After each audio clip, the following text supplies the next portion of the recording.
अस्सलामुअलैकुम everyone, hope you all are fine and doing great. तो आज की हमारी वीडियो का टॉपिक है ब्रेकियल प्लेक्सस। ब्रेकियल प्लेक्सस जो है बहुत ही इम्पॉर्टेंट है, अपर लिम्ब का पार्ट है ये, और ये जो है बहुत ही ज़्यादा इम्पॉर्टेंट है। और ब्रेकियल का मतलब होता है ब्रेकियम, यानी हैंड टू हैंड, मतलब कि ये हमारे जो है शोल्डर और हैंड में प्रेजेंट होता है, और इस ये थोड़ा बहुत जो है पेक्टोरल रीजन में भी प्रेजेंट होता है। अब ब्रेकियम का मीनिंग हो गया, क्या मीनिंग हो गया कि हमारे ये शोल्डर और हैंड में प्रेजेंट होता है। और प्लेक्सिस का मीनिंग होता है कलेक्शन ऑफ नर्व्स, यानी कि ये बहुत सारी नर्व से मिलके बन रहा होता है, जिसको हम कहते हैं ब्रेकियल प्लेक्सिस। अब हम देख लेते हैं कि ब्रेकियल प्लेक्सिस जो है किन चीज़ों से मिलके बन रहा होता है। मेनली इसमें जो आ जाती हैं रूट्स आ जाती हैं, ट्रंक्स आ जाते हैं, डिवीजन्स आ जाती हैं, कॉर्ड्स आ जाती हैं और ब्रांचेस आ जाती हैं।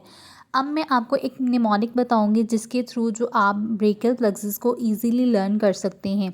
तो निमोनिक का सेंटेंस है really tired, drink coffee black.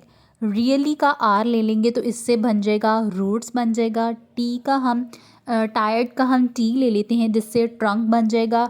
Drink का हम डी ले लेंगे जिससे डिवीजन्स बन जाएंगी। और कॉफ़ी का हमने सी ले लिया जिससे कॉर्ड्स बन जाएंगी। और ब्लैक का हमने हमने बी ले लिया जिससे बन जाएंगी ब्रांचेस।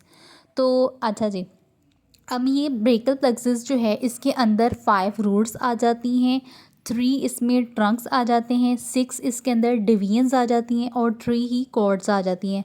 और साथ में लास्ट में आ जाती हैं ब्रांचेस जो कि टर्मिनल ब्रांचेस होती हैं। हम इस पिक्चर में देख लेते हैं, जैसा कि मैंने आपको बताया कि इसके जो हैं कंपोनेंट्स हैं, रूट्स है। सबसे पहले रूट्स आ जाती हैं, ट्रंक्स आ जाती हैं, फिर डिवीजन्स आ जाती हैं और कॉर्ड्स आ जाती हैं। अच्छा जी, C5 आ जाता है इसमें, C6 है, C7 है, C8 है और T1 जो है मिलके ब्रेकियल प्लेक्सस को बना रहा है। ब्रेकियल प्लेक्सस जो है नेटवर्क ऑफ नर्व्स, यानी कि बहुत सारी नर्व से मिलके बन रहा होता है। और इसकी लोकेशन कहाँ पे होती है? ये नेक रीजन में होता है और एक्सिला में प्रेजेंट होता है। अब ये किस तरह से बनता है? ये इसके अंदर जो होता है ना, वेंट्रल रेमाए होते हैं, C5 और T1 की रूट्स होती हैं। और ये कहाँ से राइज कर रहा होता है? नर्व से। और इनर वेट कहाँ पे कर रहा होता है? अपर लिम्ब से इनर वेट कर रहा होता है। इसके कंपोनेंट पार्ट्स देख लेते हैं। जैसा कि मैंने आपको बताया कि इसके 5 कंपोनेंट्स हैं, रूट है, ट्रंक है, डिवीजन है, कॉर्ड है और ब्रांचेस है। रूट में हमारे पास 5 वेंट्रल रेमाए आ जाएंगे, C5 to T1। ट्रंक में हमारे पास 3 चीज़ें आ जाती हैं, अपर आ जाता है, मिडल आ जाता है और उसका लोअर पार्ट आ जाता है ट्रंक का। फिर डिवीजन्स आ जाती हैं। डिवीजन्स में हमारे पास एंटीरियर और पोस्टीरियर ट्रंक के साथ फ्रंट और बैक ऑफ लिम्ब आ जाता है।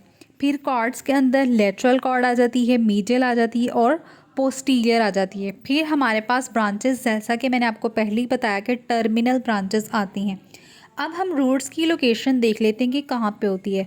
ये कहाँ पे होती है? सिक्लिनस एंटीरियर मसल के बिहाइंड, यानी कि वहाँ पे उनके पीछे पड़ी होती हैं। और कहाँ से ये जो है इनकी रूट कहाँ से निकल रही होती है? सिक्लेनियस मसल्स के बिटवीन से इसकी जो है रूट निकल रही होती है। फिर उसके बाद ट्रंक है। ट्रंक कहाँ पे पड़ा होता है? लोअर पार्ट पे पड़ा होता है। और इसका जो पोस्टीरियर ट्रायंगल है ना नेक का, वहाँ से जो है ट्रंक जो है ओरिजिनेट होता है, इसकी ओरिजिन होती है। डिवीजन जो होती हैं क्लेविकल से निकल रही होती हैं।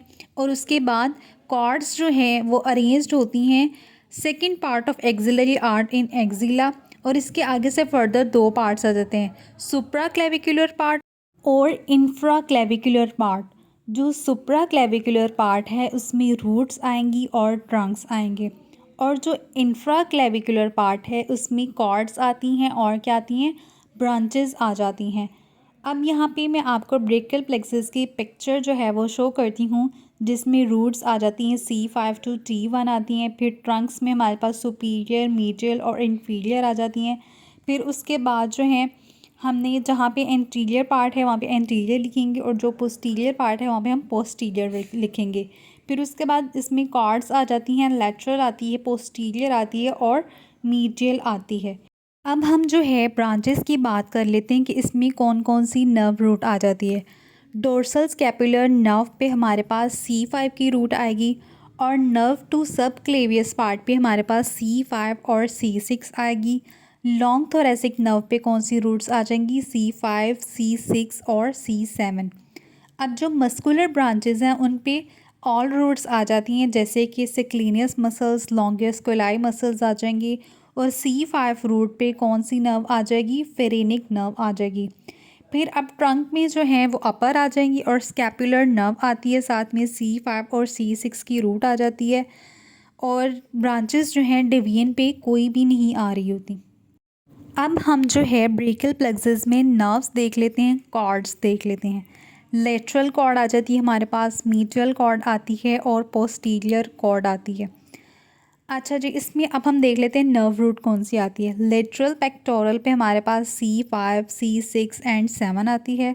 लेटरल रूट ऑफ मीडियन पे हमारे पास आती है C5, C6 and C7। Musculocutaneous पे आती है C5, C6 and 7। Medial cord पे हमारे पास मीडियल पेक्टोरल रीजन आ जाता है जिसमें C8 और T1 रूट होती है। मीडियल रूट ऑफ मीडियन में C8 और T1 होती है। मीडियल क्यूटेनियस एंड फोराम में हमारे पास C8 और T1 आ जाती है। मीडियल क्यूटेनियस हमारे आर्म में आ जाती है, C8 और T1 आ जाती है। फिर उसके बाद अल्नर नर्व आती है जहाँ होती है जो रूट दे रही होती है C7, 8 और T1 पे। फिर पोस्टीरियर कॉर्ड आ जाती है जिसमें अपर सबस्कैपुलर पार्ट आ जाता है जिसमें रूट आती है C5 और C6 आती है। फिर थोरैकोडोर्सल आता है जिसमें C6, 7 और 8 आती है। फिर लोअर सबस्कैपुलर मसल आ जाता है जिसमें C5 और C6 रूट होती है। अब हम इन नर्व्स की जो है डिस्ट्रीब्यूशन देख लेते हैं। सबसे पहले आ जाएगी मस्कुलोक्यूटेनियस आ जाएगी। इसमें हमारे पास मसल्स आ जाएंगे एंटीरियर कंपार्टमेंट आर्म, जिसको हम फ्लेक्सर्स भी कहते हैं। फिर मीडियन साइड पे हमारे पास आ जाएंगे फ्लेक्सर मसल्स फोर आर्म के और इंट्रिंसिक मसल्स आ जाएंगे हैंड के। फिर अल्नर साइड पे हम देख लेते हैं, इसमें हमारे पास कौन से मसल्स आ जाएंगे? FCU जो होते हैं फ्लेक्सर कार्पाई अल्नारिस मसल्स आ जाते हैं। और FTP stands for flexor digitorum profundis muscles जो हैं फोर आर्म के आते हैं और इंट्रिंसिक मसल्स जो हैं हैंड के आते हैं। एक्सिलरी पार्ट में हमारे पास डेल्टॉयड आता है और टियर्स माइनर मसल्स आता है। फिर रेडियल साइड पे हमारे पास कौन से एक्सटेंसर्स मसल्स आते हैं आर्म के और फोर आर्म के। अब हम बात कर लेते हैं डॉर्सल स्कैपुलर नर्व की। ये अराइज होती है C5 रूट से पोस्टीरियर एस्पेक्ट यानी कि पीछे से। फिर कहाँ से रन कर रही होती है? डाउन डीप टू लिवेटर स्कैपुलाए और टू रेम्बॉइड्स, यानी कि ये लिवेटर स्कैपुलाए मसल से रन कर रही होती है या ओरिजिनेट कर रही होती है और रेम्बॉइड मसल से कर रही होती है। और इसकी सप्लाई जो होती है वो कहाँ पे होती है? लिवेटर स्कैपुलाए पे और दो ही रेम्बॉइड्स मसल्स पे होती है। फिर नर्व टू सब क्लेवियस मसल आ जाती है। ये क्या होती है? स्मॉल होती है और कहाँ से ओरिजिन इसका होता है? C5 और C6 वेंट्रल रेमाई से, जिसको हम एब्स जॉइंट भी कहते हैं। और ये कहाँ से डिसेंड कर रही होती है? एंटीरियर ट्रंक से, प्लेक्सिस के और सब क्लेवियन वेसल से कर रही होती है। फिर उसके बाद ये कनेक्ट होती है किसके साथ? फेरेनिक नर्व के साथ कनेक्ट होती है। और इसके अंदर जो होते हैं फाइबर्स होते हैं असेसरी फेरेनिक नर्व के। और इसकी सप्लाई जो होती है वो कहाँ पे होती है? ऑब्वियसली नर्व है सब क्लेवियस, तो इसकी सप्लाई जो होगी सब क्लेवियस पे ही होगी। उसके बाद एब्स पॉइंट में हमारे पास आ जाती है सब स्कैपुलरस नर्व, एंटीरियर डिवीजन आ जाती है इसकी, पोस्टीरियर डिवीजन आ जाती है, फिर एब्स का पॉइंट आ जाता है और इसमें रूट आ जाती है C5 एंड C6 आ जाती है। फिर नर्व आ जाती है जिसको हम कहते हैं सब क्लेवियस नर्व कहते हैं। अब हम बात कर लेते हैं लॉन्ग थोरेसिक नर्व की। ये कहाँ से इसकी ओरिजिन होती है? कौन सी रूट से? C5, C6, C7 से। और इसमें क्या होती हैं? फर्स्ट डिजिटेशंस होती हैं किसकी? सेरेटस एंटीरियर मसल की। और ये कहाँ से रन कर रही होती हैं? Vertically downward behind the mid axillary line. जो एक्सिलरी लाइन है ना, उसके पीछे से ये जो है रन कर रही होती हैं। और इसकी नर्व सप्लाई होती है C5, जो मसलन केस में आ जाते हैं फर्स्ट टू डिजिटेशंस आ जाती हैं और C6 आ जाती हैं नेक्स्ट टू डिजिटेशंस आती हैं और C7 पे लोएस्ट 4 डिजिटेशंस आ जाती हैं। अब उसके बाद जो है सुप्रा स्कैपुलर नर्व आ जाती है जो कहाँ से ओरिजिनेट होती है? अपर ट्रंक से, जिसमें नर्व रूट आ जाती है C5, C6 और ये कहाँ पे होती है, एब्स पॉइंट पे होती है और ये सप्लाई कर रही होती है सुप्रास्पाइनेटस मसल को, इंफ्रास्पाइनेटस मसल्स को और आर्टिकुलर रमाए किसके, शोल्डर के, और एक्रोमियो क्लैविकुलर रमाए को जो है ये क्या कर रही होती है, अपनी आर्टिकुलर सप्लाई दे रही होती है। उसके बाद आ जाता है अपर सब स्कैपुलरिस नर्व आ जाती है जो कि स्मॉल होती है और लोअर होती है, एंटर करती है सब स्कैपुलरिस मसल्स पे हाई लेवल पे और फ्रिक्वेंटली ये क्या होती है, डबल होती है और सप्लाई कर रही होती है ये भी सब स्कैपुलरिस मसल को। फिर उसके बाद आ जाती है लोअर सब स्कैपुलर नर्व आती है जो कि पास कर रही होती है सब स्कैपुलर एंटीरियर पार्ट से और सप्लाई करती है सब स्कैपुलरिस लोअर पार्ट को और टियर मेजर मसल को। तो ये था आज का टॉपिक। आई होप कि आपको वीडियो बहुत ही इन्फॉर्मेटिव लगी होगी। मज़ीद हेल्थ रिलेटेड इन्फॉर्मेटिव वीडियोस के लिए मेरे चैनल को सब्सक्राइब करें। मिलते हैं नेक्स्ट वीडियो में, तब तक के लिए अल्लाह हाफिज़।